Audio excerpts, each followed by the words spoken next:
So this is obviously a Bruce Springsteen biopic. I think they're doing the thing which I think is a better thing in biopics nowadays. Instead of trying to give you a cradle to grave thing, they're giving you a Yeah, very specific period of his life. yeah, And if I remember correctly, because we delivered, not we delivered, we reviewed Blinded by the Light a couple of years ago, which was the film based on Springsteen songs. And from what I yes, remember, that's right. yeah, Yeah, from what I remember Yeah, from that, which is Sharon, based on, I have the book somewhere around here, yeah, I yeah, enjoyed that film. Yeah, I enjoyed it. yeah, because from what I uh, remember from that, written Sharon, from Barry you're Park. yes, well, but from what I remember, that it's like you're a Springsteen fan. Well, no, that's Okay, the no, thing. okay, cool, good. Okay, then this should be good. Okay, so tell us about Springsteen Delivers from Nowhere. Yeah, see, that's the thing. I only really know I saw that film and I remember thinking, oh, that's good. But I only really know the big hits. I don't own any of his music, and I've never obviously seen him in concert. I've never. I'm aware of him culturally, but it always sort of slightly passed me by musically because I think I only see like the headline grabbing ones, like the Tramps Born, Like Us, the Born in the USA. yep. Um, Other things, Glory Days. They're always like the big hitters, and they're not Born to really Run. my to run. Yeah, they're not really my thing. That there's a bit too much of the Americana about them, so Yeah. not really been my thing. So I knew nothing about this period of Bruce Springsteen's life. So that's what drew me to it, thinking because I've always had a bit of an image of what Bruce Springsteen is. Yeah. And I read an article a little while ago about someone saying, if you think Bruce Springsteen is this, then you obviously haven't listened to any of his music. And I was Uh-huh. thinking, actually, I probably did think he was this, USA, USA, that sort of person. Yeah. And he's not apparently. So he's patriotic and all that, but he's more than that. So I was intrigued to know, okay, what is there? Is there more to Bruce Springsteen than I actually thought there was? And the story of the film, is set at a period when he has been making successful albums. So he has a degree of success. He's very well known. He has been touring, and he has got hits like No Tramps Like Us and that. So he isn't. This isn't the beginning of his career, Yeah. but he's working. By it sounds, but he's been working relentlessly, and he wants to sort of take some time out. So he rents this sort of rural, isolated sort of farmhouse, or not farmhouse, but this house in the country to sort of just be himself, to just sort of recharge his batteries a bit, and to sort of thinking about writing music. But he isn't thinking about the next tour, the next big hit, the next single. He wants to just sort of be a bit creative. And you see him on this creative journey where he's sort of inspired by he watched Badlands, the Martin Sheen City SpaceX film about real life murders in America, Yeah, Terrence Malick, yeah. and that inspires him to sort of start writing music. And he's sort of going down a more sort of melancholy, to me it was almost like folky sort of where they're like story based songs.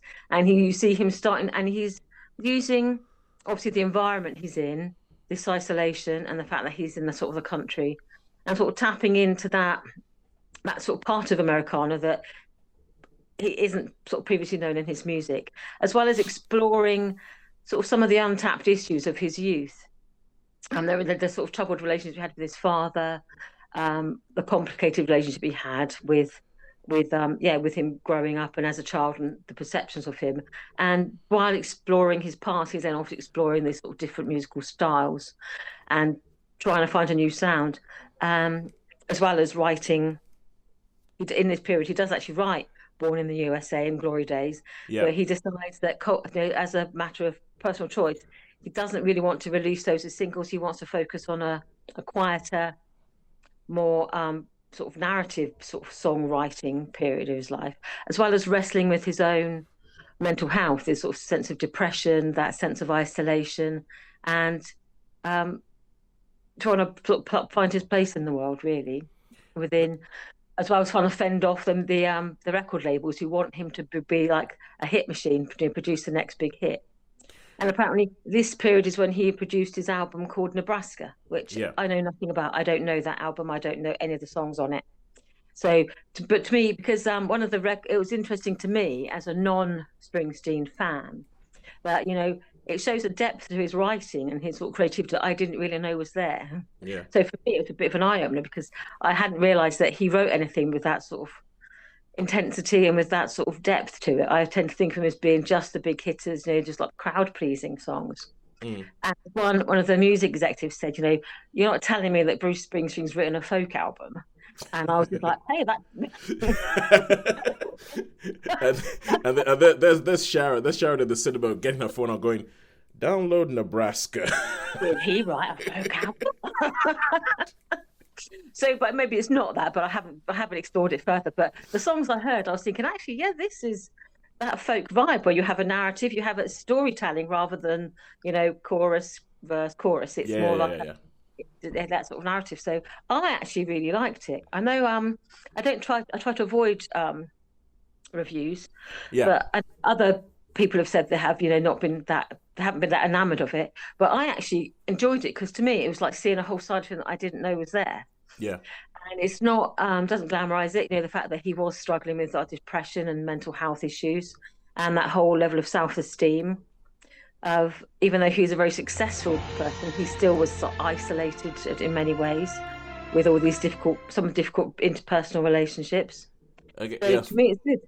Yeah, for anybody listening, that Oscar fanfare is what tells us that okay, our time is up and we should stop talking. We tend to ignore it, but at least it's nice. It's nice to know it's there. It's nice to know it's there. All right, cool. So what would you think? How many stars would you give Springsteen Delivers from Nowhere? Yeah, so I would give it personally. I'd give it a 4 because it was, to me, it was a long film, and I felt in some ways I was thinking, how is this film actually going to end? I mean, there's a bit where it goes about how he relocates, he sort of finds a different house and all this sort of stuff, and I'm thinking, where's this going? So I found it's a little bit long. So probably it may be more realistically a high 3, but I actually found it, because it was, to me, was entertaining. I found the performances gripping. Again, I don't know Bruce Springsteen that well. I don't know his mannerisms. I don't know how he moves, how he talks. So what I saw was, for me, it was fine. It was convincing enough. The actors were good in it. Stephen Graham as his dad, always watchable. Yeah. All the ancillary sort of supporting actors, again, very good at what they do. I don't know who they were supposed to be in terms of what the real life people were, so that made no difference to me.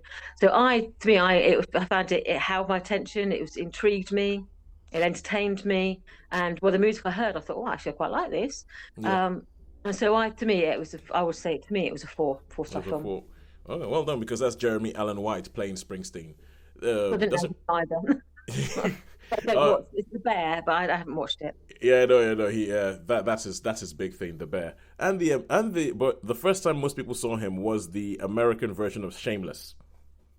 Didn't watch that either. Yeah, too many episodes. I wanted to do a compare and contrast of the UK Shameless and the American Shameless, and then I was like, how many seasons on the UK? Oh no, sorry, can't do this. I'm too late to the party. I'm out here. Yeah. And okay, cool. So that is 4 stars for Springsteen Delivers from Nowhere.